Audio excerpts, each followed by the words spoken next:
Well, good evening. Welcome to News 3 Now at 6. I'm Eric Franke. And I'm Sarah Carlson. We begin with severe weather, including an outbreak of tornadoes in southern Wisconsin today. It has been a busy day for our weather team. They've been relentlessly tracking these storms since they started just after the noon hour. We also have team coverage from around the area observing the damage left behind by these storms. Let's first start with Chief Meteorologist Alex Harrington and a look at our first warn forecast. First, let's take a look at Radar 3000 to show southern Wisconsin where are the showers and thunderstorms right now. Thunderstorms still off to the east of the WISC viewing area, though they are losing intensity considerably. So if you have any travel down I-94, you may run into some of those heavy showers and a couple rumbles of thunder. As we zoom on in here to Dane County, I know we have that Mallards game coming up at about 6:35 p.m. We do have a couple of showers out in Dane County, but no thunderstorms. That's certainly good news, and even better news as we look at future track to give us an idea of what's the rest of the evening going to look like. It presses any shower and thunderstorm activity well east out over Lake Michigan. We'll let that run again here. That pop-up shower storm, can't rule those out here through the next hour or so, but the alert day conditions are significantly improving across southern Wisconsin right now. And a live look right now in our first warn weather cam, which assisted us this afternoon in providing visuals, among many visuals that we showed this afternoon during this outbreak of severe weather in southern Wisconsin, showing folks convening at the Mallard Stadium as we speak right now.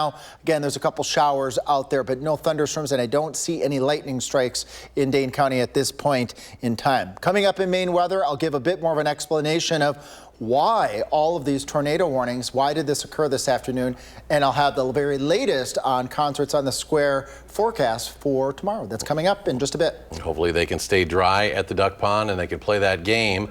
Meanwhile, Dodgeville, one of many communities that was hit by severe weather today, with people witnessing at least one tornado moving through that area. And let's go to News 3 Now's Tanisha Shaw, who is live in Dodgeville. She's been checking out that damage left behind by the storms. Tanisha, what are you seeing out there?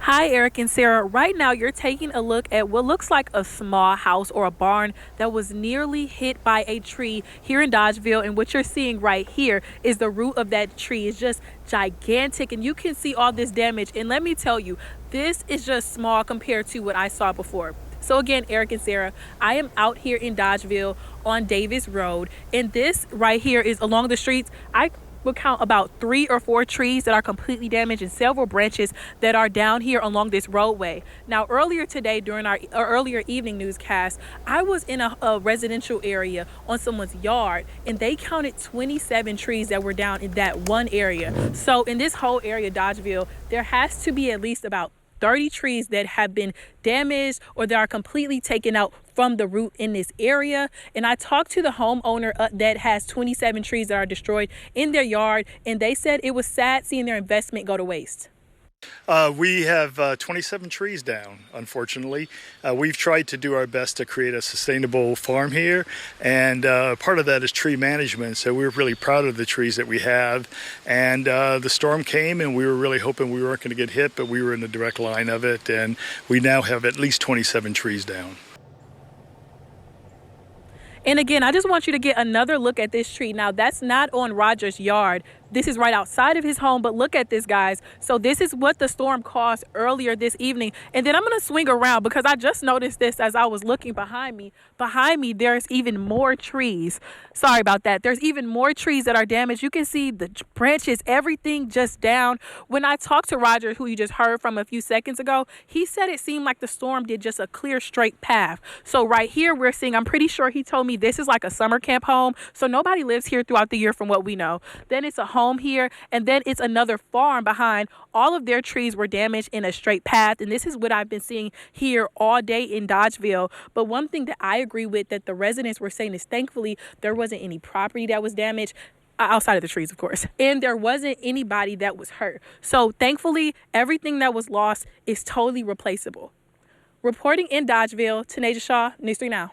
All right, thank you, Tanisha. Again, glad that everybody's okay there too. And meanwhile, we're also learning of damage near Sauk City. Our Ellie LaLiberte was there this afternoon and took a closer look.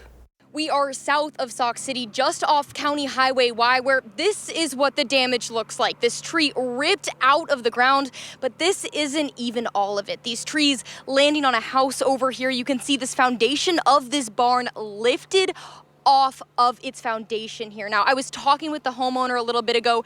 She says that she's just glad that she's alive. They sheltered in place, went to the basement, exactly what you're supposed to do in situations like this. Their neighbors are all out here now trying to help them pick up the pieces, but this damage is extensive. We were standing on her front porch earlier where the roof of that porch was actually blown over the house and put into the pool in her backyard. You'll hear more from her directly tonight at 10.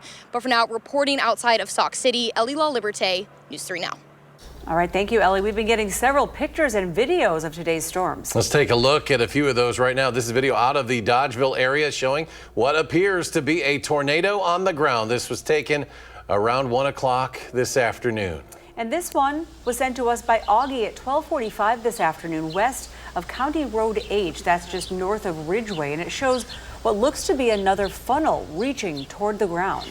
And this video taken by a deputy near the town of Roxbury. We were sent this by Colin Brunig, showing a funnel starting to form there. You can always send your videos to us by emailing them to tips@channel3000.com. And you can track these forecasts for yourself on the First Warn Weather app. It has hourly planners, road conditions, and radar.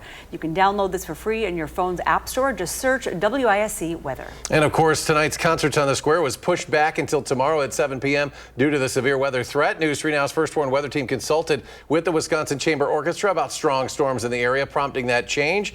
This week's theme, Mozart and Mahler, will feature performances from harpist Joanna Weinholtz and the orchestra's principal flautist Brandon LePage. People can start setting their blankets out at 3 o'clock tomorrow afternoon. Should be a very comfortable day. Alex will tell us more in his full forecast. The street opens at 5 o'clock. Now to continuing coverage, authorities in Iowa County are giving us an update in the case of a 67-year-old woman reported missing. Our Kyle Pozorski standing by with the latest outside the Iowa County Law Enforcement Center. Kyle? Good evening, Eric and Sarah. Well, it was on Monday when the family of Dorinda Segebret heard from her for the final time. She went missing from her Dodgeville home, with police here opening up an investigation into her missing. In the days since, a vehicle belonging to Dorinda popped up in Lincoln, Nebraska. Authorities there tried to pull it over, but instead were led on a pursuit. The vehicle later crashed and a suspect fled from the scene. Inside the abandoned vehicle at that point, authorities found a woman dead in the back seat, and police in Lincoln saying they are still working to confirm a positive identification. Troopers approached the vehicle and found a deceased woman in the back seat of the vehicle. It was clear the woman had died before the crash. Our investigators are currently working with officials in Wisconsin on the identification process. Now, that sound coming from authorities in Lincoln. Again, no confirmation at this time that it was, in fact, Dorinda in the back of that car. Regardless, here locally, law enforcement from Iowa County and Dodgeville holding their own press conference this afternoon, with Sheriff Michael Peterson saying the community here is grieving at the loss of a community member. Investigative teams are not just responding to a crime. We're responding to a moment that has shaken the soul of our county. This was a random act of violence. At this press conference, we also learned about the suspect who is now in police custody. His name is Gavin Thompson, a 23-year-old man from Dodgeville, being taken in by authorities in Nebraska. He is facing several different charges. The Iowa County Sheriff's Office is also saying this afternoon that several representatives from the county are making their way to Lincoln, Nebraska to assist in the ongoing investigation. In Dodgeville, Kyle Pozorski, News 3 Now.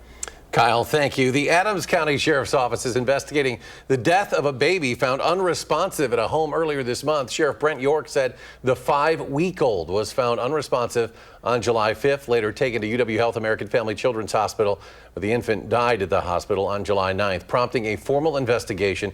No further information has been released. The investigation is ongoing. The man who died after crashing into a semi on Monday has been identified. The Dane County Medical Examiner's Office said preliminary reports show 37-year-old David Dewey of Janesville died from injuries sustained in a crash where Dewey reportedly drove an SUV into a semi-tractor trailer stopped along I-3990. Wisconsin State Patrol continues its investigation. The Madison Common Council unanimously approved 3 housing proposals just last night, including streamlining downtown zoning rules, allowing more property owners to split deep residential lots, and also allowing residentially zoned lots to hold 2 housing units. City officials say these changes will promote diverse housing options and also enhance flexibility for homeownership. President Trump is doubling down on tariffs. Economists say businesses and consumers are paying the price. The president president plans to impose tariffs on pharmaceuticals at the end of July, as well as a 19% tariff on Indonesian goods, despite increasing inflation. Rates are up 0.3% between May and June, but the president continues to push for more domestic manufacturing. Economists warn that could also cost American businesses time and money. Most of these retailers have very, very small margins. So I think eventually the prices do come to the consumers. Economists say if tariffs continue to rise, inflation could soon surpass 3%. Well, Madison Magazine wants you to vote on the best places to work. This annual nomination and staff survey provides local employers an opportunity to learn more about the engagement and satisfaction of their employees and then honor those who deliver an outstanding work experience. Nominations for 2026 Best Places to Work are open now through August 22nd. The winners will be celebrated along with our Best of Madison Business Award winners at Madison Magazine's annual luncheon in February. And coming up next, keeping the essence of a Madison staple alive. When we come back, how a longtime Madisonian is keeping a local bookstore from leaving the city after more than 70 years.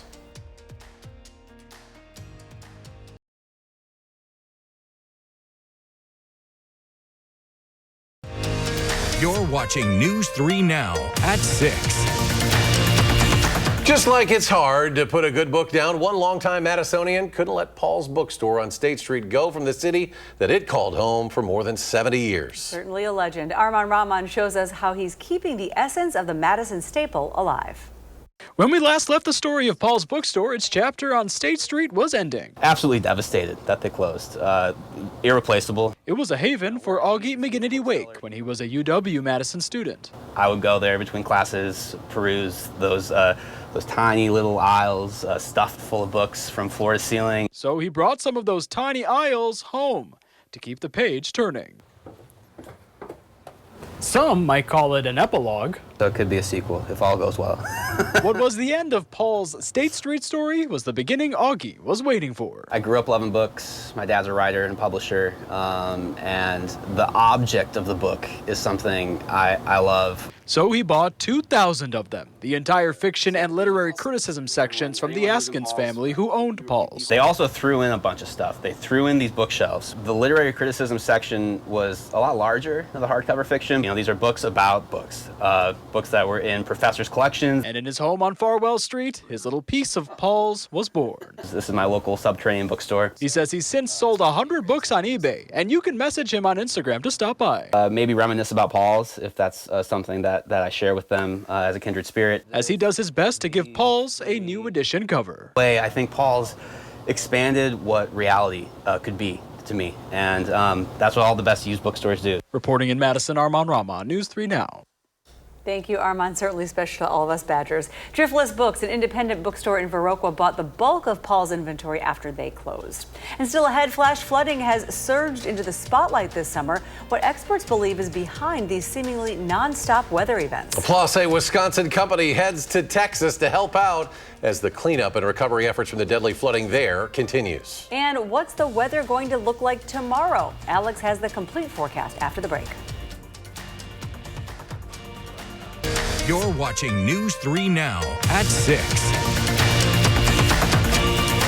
Officials in Texas say search efforts may continue for months following the state's deadly flooding. Meanwhile, a business in Wisconsin, in La Crosse, they're loading a truck and making a 19-hour-long trip to Texas to help those affected. The company specializes in making wooden pallets. On Monday, organizers packed the truck with water, pet food, diapers, and other supplies.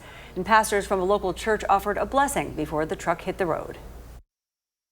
It's what I can do besides making some donations. I can also do what I'm good at and letter the trailer to get the awareness out there. Hopefully they pick up a bunch of supplies along the way. So far, the flooding in Texas has killed more than 130 people, with more than 100 still missing. If you'd like to help, there are several ways that you can donate and support the impacted communities. You can scan the QR code on your screen right there, which will take you to the Kerr County, Texas Flood Relief Fund. We also have an article on Channel 3000 listing other donation pages for those who want to contribute to the relief efforts. Meanwhile, heavy rain and deadly flash flooding is putting communities across the United States underwater. Summer is flash flash flood season when intense daytime heat can fuel those thunderstorms and warm air can hold more moisture. But experts say these recent events were more significant for several reasons. Along with high daytime temperatures in parts of the country, we've also seen record levels of atmospheric moisture, which helped drive heavy rainfall that led to deadly flooding in Texas, also in North Carolina. Summer storms also tend to move more slowly or even stall due to winds in the upper atmosphere being weaker. And as a result, just deluging places that are not designed to handle that amount of precipitation in that short a period of time.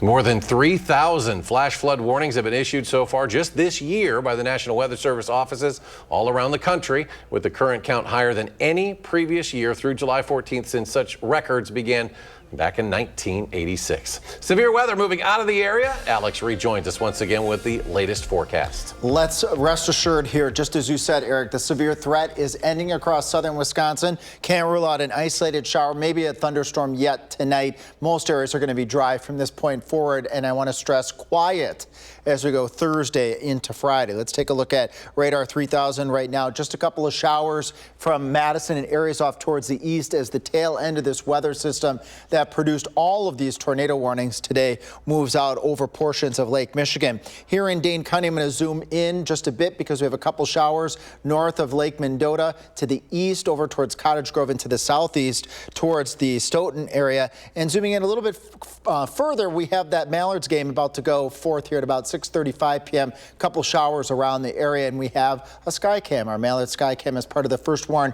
WeatherCam network that we use today to also show you where those storms were today in southern Wisconsin, showing dark skies. There's a couple showers around, but I'm not seeing any lightning with those current showers in Dane County. Future track shows the tail end of this weather system moving on out of here. 8 o'clock. This is all out over Lake Michigan by the time you join us again for the 10 o'clock newscast. Cloudy to start off Thursday. Eventually those clouds are going to depart as we go throughout the day, leading to sunny conditions a little bit later in the day as we head towards 7 o'clock. Partly sunny skies. I'll show you those temperatures in just a moment for the concerts on the square that was moved to Thursday. But why did today happen? A couple of reasons. First, we had plenty of heat, plenty of humidity. You felt it outside today. We had favorable winds higher up that promotes an updraft to stay sustained, and you need that updraft for a continuation of repeated severe weather. But we also had a surface low in the area. We call this a mesoconvective vortex, an area of rotation near the surface that added additional rotation to the atmosphere that allowed pretty much any storm that popped up to rotate into these supercell thunderstorms that produce a string or a family of tornado warnings and confirmed tornadoes today periodically. Dodgeville, Sauk City, Roxbury as just several examples. And you can see that evident on radar 3000 when we go back over the course of the past 6 hours. I'll let this run again here.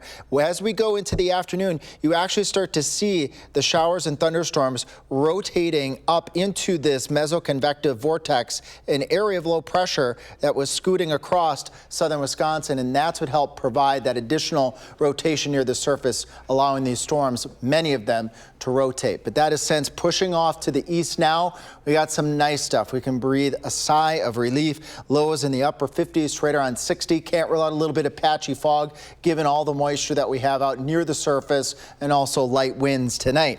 And I mentioned tomorrow, the temperatures for Thursday, the move of Concerts on the Square and our collaboration to move it to tomorrow to have a fail-safe day of no bad weather. Partly sunny skies, temperatures right around 70 across all of southern Wisconsin.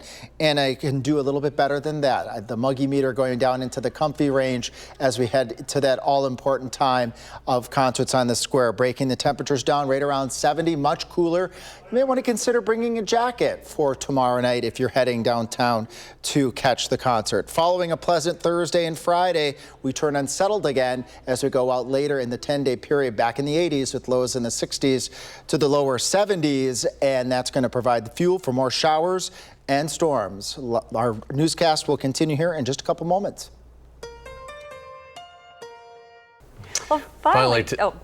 You're stealing my lines. She's so excited about Star Wars. Finally tonight, Darth Vader from the Star Wars franchise will lose his lightsaber to the highest bidder in September. It won't be me, though. The infamous weapon will be featured in Entertainment Memorabilia's live auction. The pre-sale estimate is between $1 and $3 million for this thing. Other famous props joining the auction include the bullwhip from Indiana Jones and the Last Crusade. Oh, that's cool. Sauron's helmet from The Lord of the Rings. That's yours, Frankie. And a neuralizer from Men in Black. That's that Lord of the Rings I have not seen. No. All these years later, we didn't even know how to pronounce that name. No.